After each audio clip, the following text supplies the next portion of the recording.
Hey everyone, welcome back to the channel. It's Brucey here, and today we're diving into the basics of breeding in ARK Survival Ascended, specifically the math behind breeding stats. So, if you're looking to understand how breeding works or looking to get stronger dinos, this is the video for you.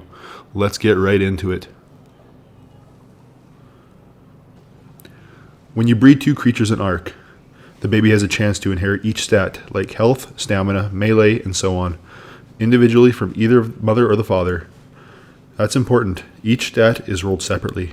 For example, if the dad has 40 points in melee and the mom has 25, the baby has a 55% chance to inherit the dad's melee stat and a 45% chance to inherit the mom's. This applies to all 7 stats: health, stamina, oxygen, food, weight, melee, movement, and so on. So in theory, a baby can get the best stat from one parent, the best melee from the other, and so on. Now let's talk about these stat points. Each creature has a wild level. That's the level it was when you tamed it. And all those levels are distributed randomly across its stats. So a level 150 wild dino might have 40 points in health, 30 in stam, 15 in melee, and so on. When you breed two dinos, those individual stat values are passed on, not their total level. So you're looking to combine high value stats from each parent. For example, let's say we have a male Gigantoraptor with 40 points in health and a female Gigantoraptor with 40 points in melee. We breed them and the baby might inherit both of those stronger stats from each parent. That baby is now better than both parents, and that's how you start getting stronger dino lines that you want to build for either boss fights or just for running around. So the best thing you want to do is find your high level dinosaurs, find your 150s out in the wild, and then tame them, and then you can check their stats from there.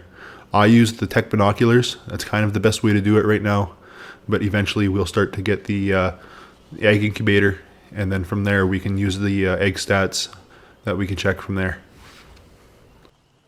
Reaching that one on the end, which is roughly a foundation and a half away. Still decent range, a lot better than Brucey IRL. Once eggs are laid, you can use an Oviraptor to pick them up, or you can do by hand as well. Currently in the game, you have two main options for hatching eggs: the air conditioners, or what I call open hatching, which includes standing torches and dimetrodons, and Gigantoraptors, which is superior. Early next month, which is June from time of recording, Wildcard is promising us the egg incubator to come back, which was originally released in Gen 2 on ARK Survival Evolved. The egg incubator will make things much easier and will become the standard way of hatching eggs. When you place an egg on the ground, you have the ability to monitor the time that it takes to hatch the egg, and you can check it easily as well that way. When using a Gigantoraptor, you put the egg inside of the Gigantoraptor's inventory, and then in the center there, you use attach egg to saddle slot from left or right. So you can incubate 2 eggs per Gigantoraptor at any given point. You can move the eggs around easily, and the eggs will hatch, and the babies will stay inside the Gigantoraptor's egg baskets.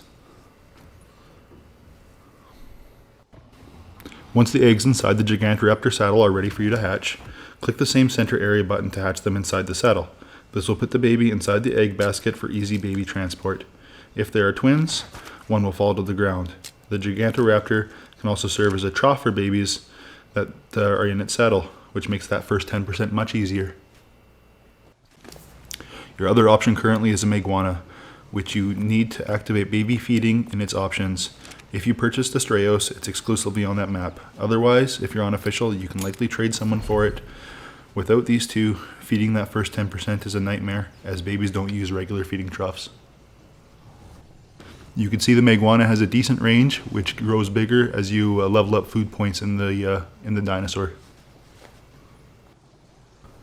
So that's the core of breeding in ARK Survival Ascended. It's all about combining the best stats, one at a time, until you get a super dino. Keep it simple, stay patient, and in no time you'll have a super bloodline without even touching mutations. If this helped you out, be sure to hit that like button, subscribe, and let me know in the comments which creatures you'll be breeding first. Catch you in the next one.